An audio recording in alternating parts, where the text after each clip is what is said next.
Olá, eu sou a professora Renata, professora de Ciências e Biologia, e hoje a gente vai falar um pouquinho sobre reino plantar, ou seja, o reino das plantas, e célula vegetal. Como é que são essas células que compõem esse reino vegetal? E vamos também conversar um pouco sobre como é que ocorre a fotossíntese, já que as plantas são as responsáveis, né, por esse processo. Vamos ver então?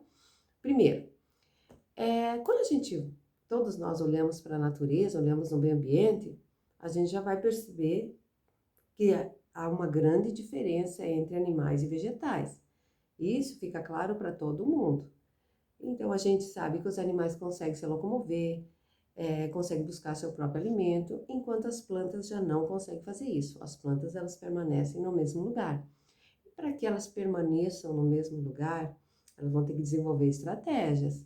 E essas estratégias é que a gente vai ver hoje, certo? Para que elas possam o quê? Para que elas possam sobreviver, para que elas possam fabricar seu próprio alimento e, em contrapartida, também elas alimentam toda a cadeia alimentar, inclusive nós, seres humanos. Então, primeiro, a gente já sabe que existe diferença, ela é notória, ela é visível, a gente consegue identificar. Ótimo. Então, agora vamos saber se há diferença, então, com relação à forma, à estrutura, à composição das células que compõem os animais e compõem os vegetais. Então, para ficar mais claro, para que a gente possa entender mais daí, no decorrer da aula, qual que é a função, né, dessas organelas diferentes que tem dentro da célula vegetal, ok? Então aqui, ó, eu trouxe nessa ilustração aqui, fica bem claro qual que é a diferença entre as células, né? Primeiramente, desconsidera a questão das cores. Isso aqui é só para ficar mais claro, para a gente entender melhor. Mas não é assim na natureza, tá? Não são essas cores que se apresentam nessas organelas que estão aqui dentro da célula. Então, primeiramente, nós temos aqui, fica bem claro também quando a gente observa que a célula animal, ela é mais arredondada, certo? Ela tem esse aspecto mais oval, mais arredondado, diferente da célula vegetal, que é uma célula que ela é mais retangular, até mais parecido com um cubo, né? Então, já fica bem claro essa diferença na estrutura delas. Internamente, elas vão possuir diferentes organelas, diferentes estruturas que compõem o meio interno. Primeiramente, assim, a célula vegetal, elas possuem estruturas que são exclusivas delas. Acho que eu já falei isso, né? Mas só para reforçar. Então, começando, a parte mais externa, ela tem o quê? Ela tem uma parede celular. E essa parede celular é essencial. Por quê? Porque é através dessa parede aqui que vai dar sustentação para a planta. Então, lembrar, a parede celular é importante, ela é mais rígida, ela é mais espessa e não tem na célula animal, só tem na vegetal e ela configura, então ela é responsável por dar a sustentação para o vegetal, ok? Sendo que certas plantas têm metros e metros de altura, né? Não podemos esquecer disso. Daí, continuando aqui, nós temos o vacúolo, que é essa outra estrutura aqui, que aqui ele até está tímido, mas ele é bem maior. Ele ocupa mais de 95% da célula.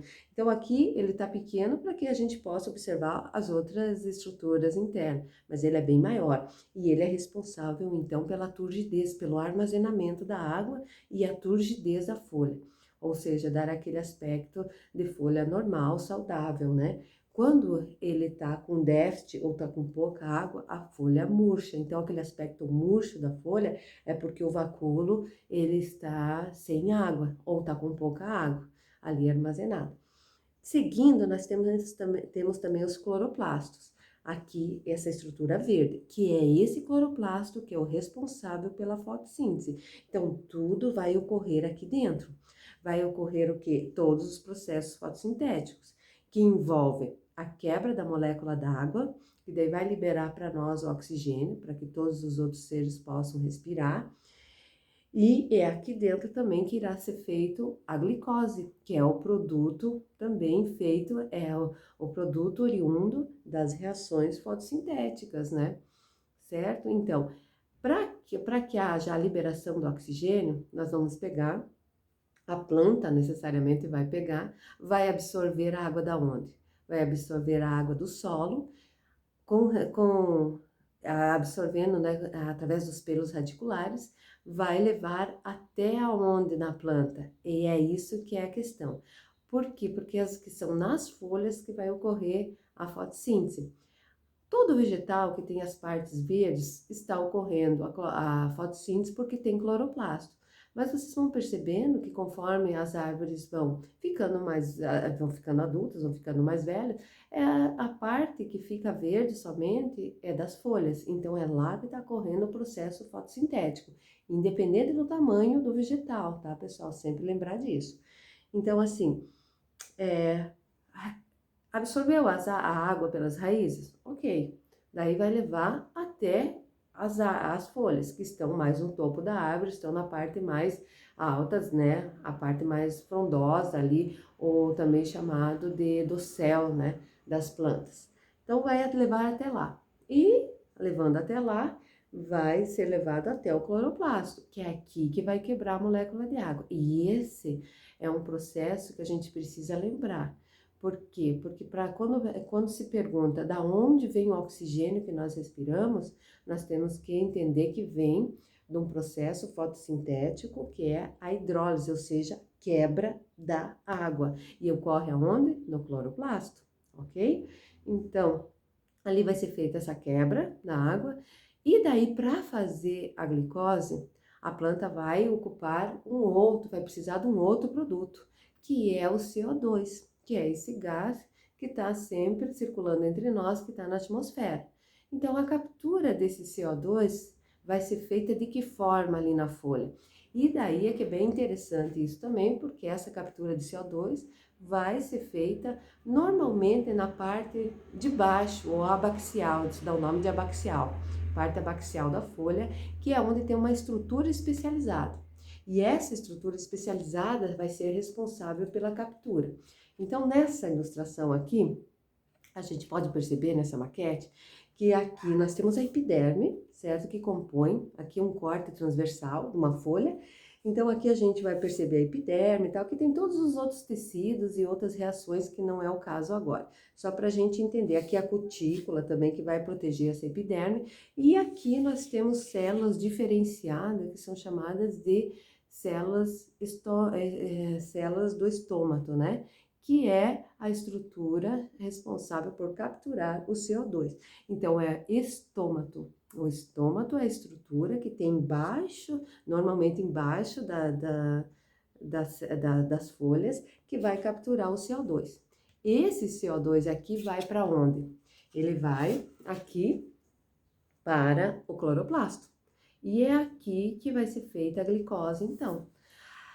Olha que interessante, então. Esse cloroplasto, ele não é responsável só por fazer a fotossíntese, só por fazer a quebra da molécula de oxigênio, de água em oxigênio. Ele também vai produzir a glicose, que a glicose vai ser o quê? O alimento da planta. Por isso que a gente fala que as plantas são seres autotróficos, porque produzem seu próprio alimento.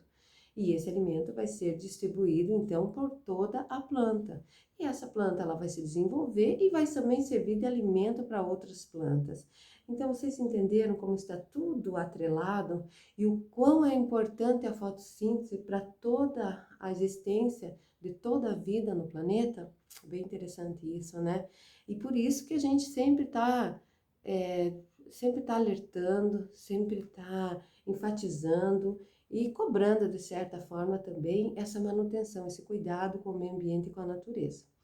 Então, agora a gente vai pegar também e vai observar os diferentes formatos de folha. Por que as plantas têm folhas diferentes? Qual seria a justificativa para isso? Folha grande, pequena, média, recortada? Qual seria a importância dessa morfologia diferenciada das folhas, certo? Vamos tentar observar, desenhar elas e depois a gente vai tentar responder, ok? Então, um grande abraço e até a próxima.